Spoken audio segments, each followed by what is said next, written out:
ang mataas na claims ng ating ospital para mapakinabangan ng ating syudad.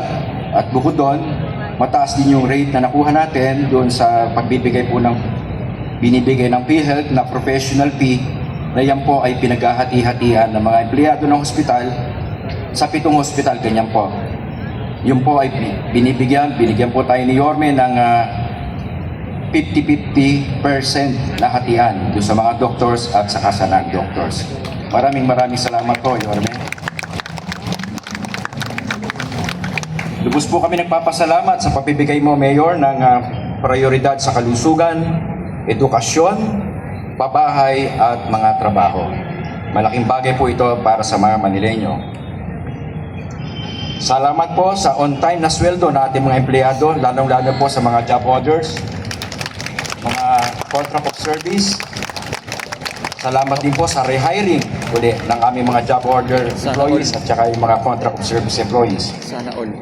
Salamat din po at malaking tulong yung naibigay sa amin ni Mayor na parang computer tablet na nagagamit ng aming mga empleyado sa pag-encode, lalong-lalo na sa PhilHealth. Salamat, Mayor, sa Insure, sa Pediasure. Hanggang ngayon po, everyday binibigyan namin sa mga pasyente, lalo na sa ating mga lolo at lola. Salamat po. Ngayon, ito pong October 15, 2025, meron po kaming 15 employees. Ito po ay dati mga job order at contract of service na ating po na-hire ng permanent na po. Andito, asa may 15 employees. Maraming salamat, Mayor, na effort. Parang umabot po yata ng mga 1 to 3 years bago sila ma-permanent. Yan po ay yung mga nurse natin at graduate po yan ng PLM. Tsaka yung dalawa naming doktor na ating na-hire na permanent, graduate po ng PLM. Congratulations, PLM. Top 1 po yan sa board exam ng medicine. Maraming salamat, Mayor, sa pagbibigay po ng inyo ng importansya sa aming mga empleyado sa ospital. Ang inyong tunay na malasakit at tapat sa serbisyo ay patuloy na nagbibigay inspirasyon sa amin sa Ospital ng Tondo or Oston upang maglingkod ng buong puso at integridad para sa bawat Manileño. Mabuhay po kayo at mabuhay ang lungsod ng Maynila. Nais ko pong tawagin ang nag-iisang mayor na hindi napapagod, ang ating pinakamamahal at malapit na po mag-birthday. Happy birthday po, Mayor! Nila sa usaping pangkalusugan. And to PLM, palakpakan natin ang PLM. Ang PLM, I think the other day, about 4 or 5 days ago, top-notcher. Grabe, ang galing. And kung nasaan man, ngayon, ang ating dating butihing mayor, Mayor Lacson and Mayor Villegas, those two mayors, we owe it to them. Imagine if every leader in this country or local government unit makaisip ng programa ilang henerasyon na ay patuloy pa rin pinakikinabangan ng kanyang nasasakupan. Nasa ilalim na sila ng lupa hanggang ngayon. Ang bagong henerasyon ay patuloy na napapakinabangan ng mamamayan. So that's why we owe it to them. We owe it to Mayor Lacson, to Mayor Villegas. At hindi lang napapakinabangan, nakapagpuproduce pa tayo ng magagaling na profesional. And with that, we are lalong nagtutuloy-tuloy ang pag-aalap ng damdamin ng inyong lingkod na palawakin, palakihin, at pagandahin. And soon, I'll share it to you, the future in the coming weeks of our lives o Pamantasan Lungsod ng Maynila College of Medicine in Roas Boulevard. That will cater from today's 300 possible medical professionals, we can now produce about 5,000 of them. So that's how many thousands of percents ang growth na maaari natin ma-produce. At yan, masasabi natin that the city government, the city of Manila, will now be part of nation-building approach by producing more doctors and medical professionals in the city of Manila and in the country. So may awa ang Diyos, inilalapat na, nahanap na lang yung tsape. Baka malay ninyo, yung pinasyalan ko doon sa kabilang ilog, sa kapitbahay natin, malay nyo, Bagaybi yun. And I'm happy to share. I don't want to get too excited, but lalo na yung mga taga Maynila rito na mga empleyado natin at sa mga mamamayan natin sa lungsod ng Maynila. I am hoping and optimistic that good things will come to the city of Manila. And if these things will happen, o yung mga apo ninyo, mga anak nyo, at magiging anak ng apo ninyo, ilang henerasyon ang makikinabang sa mangyayaring yaon. So, tayo naman, basta tayo tuloy-tuloy lang. Lakasan natin ang loob natin, pagamat talagang tukod na tukod tayo sa pananalapi. Pero nung isang araw, nakadelay siya na naman si Paul at saka si Sitiad. Nakasingil na naman tayo ng 32 million. 32 million.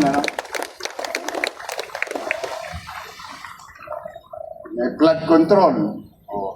Nagpa-flooding din na SOA. Statement of account.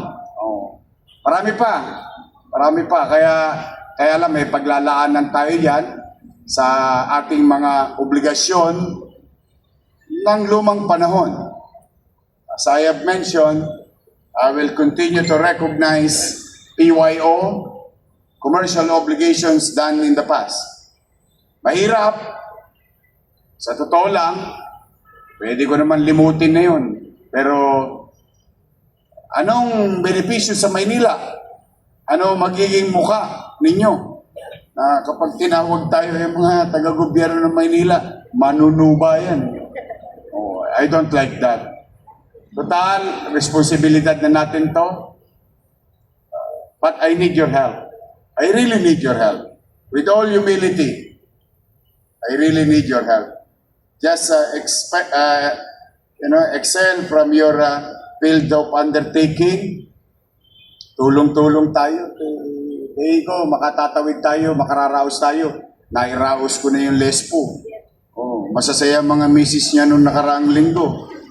Nadali ko na yung July, August, September of 2024.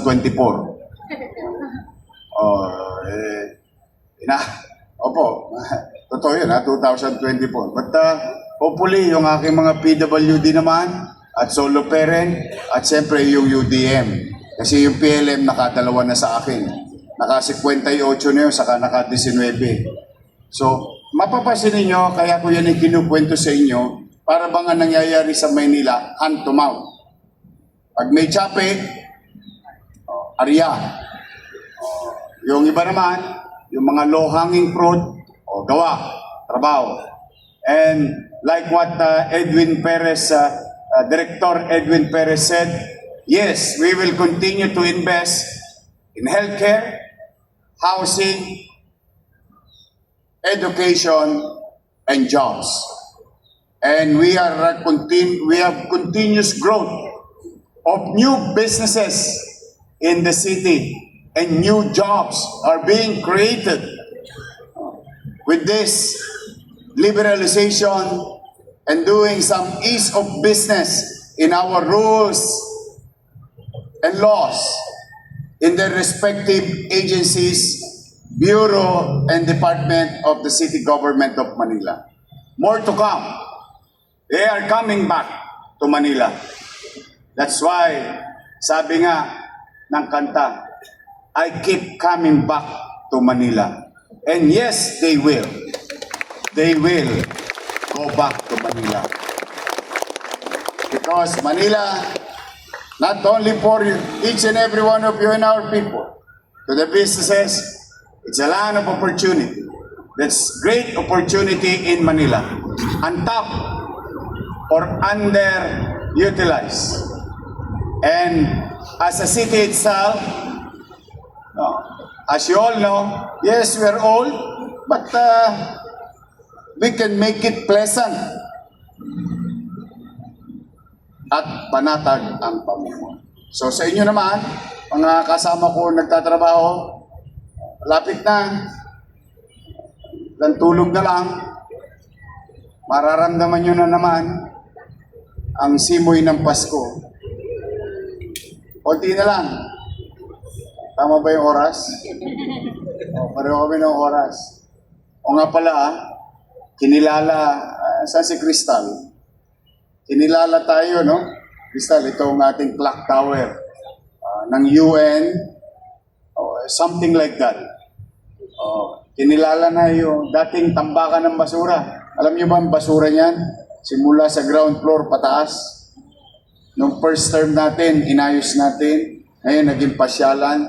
O ngayon, kinilala na ng mga international organization yung kahalagaan ng pagsasayos.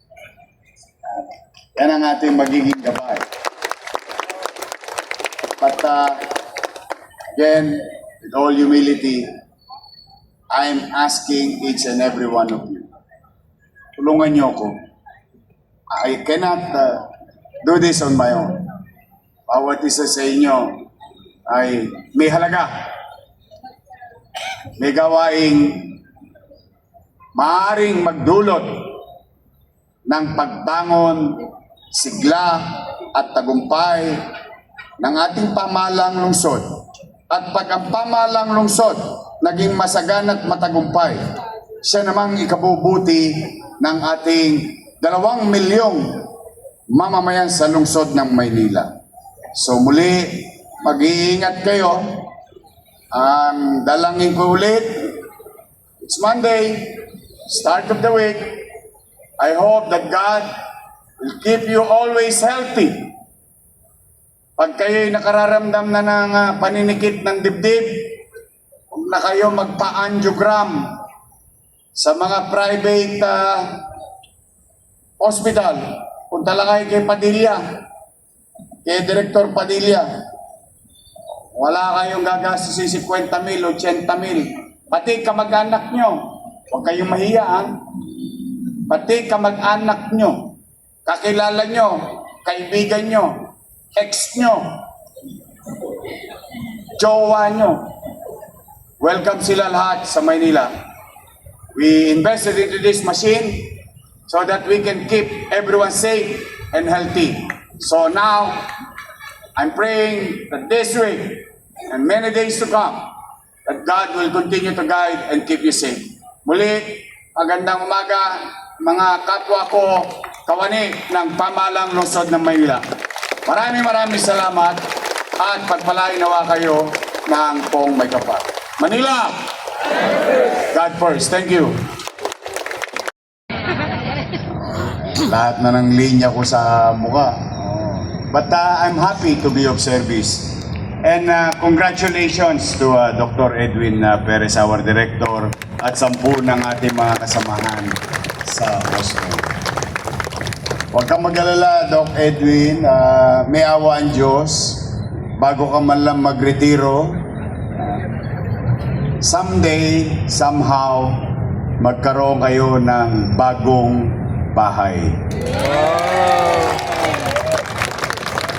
Bagong lugar for our hospital ng Tondo. Masyado na pong maliit para sa populasyon ng District 2. May awa ang Diyos, sumulat naman na ako. Hindi ko lang alam kung ano magiging reply. Una natin hanapin lupa. Yung pera, ayun, yung pa isa problema. Sa pangarap, sobra-sobra. Ba't ako puli, may awa ang Diyos. Magkaroon kayo ng bagong bahay na mas malaki para mas marami tayong mayakap na mga kababayan natin. So, to those who waited 3 years, it took only 3 months for you to wait. Doon sa 15. And sometimes good things come to those who wait. I'm happy and proud of you at sa lahat ng ating medical and non-medical members of the Austin family. Pumanatag kayo. Kasi ang alam ko, pinakamasaya itong Pasko, MHD saka mga ospital. May awa ang Diyos. Maswerte kayo. But then again, isa lang naman ang request ko. Alam nyo, ang taong may sakit, walang matatanggap na katwiran. Pag may nararamdaman ng tao na karamdaman, talagang siyempre minsan hindi niya maunawaan yung mga procedure, mga pamamaraan. The least thing that we can give to them on top of our healthcare delivery of service is isa lang hiningi ko, can you smile? Always smile with our patient. Ngitian nyo lang. Hihingi ko kahit na anong nararamdaman nun. Uhupa yung kanyang pagka irritable. Always smile while you're, kausap nyo ang ating pasyente. Tayong mga nakakaunawa, lalo dapat lumawak ang ating pangunawa. Iparamdam natin sa kanila, sa ating mamamayan, na ang pagmamalasakit ng ating mga doktor and non-medical personnel of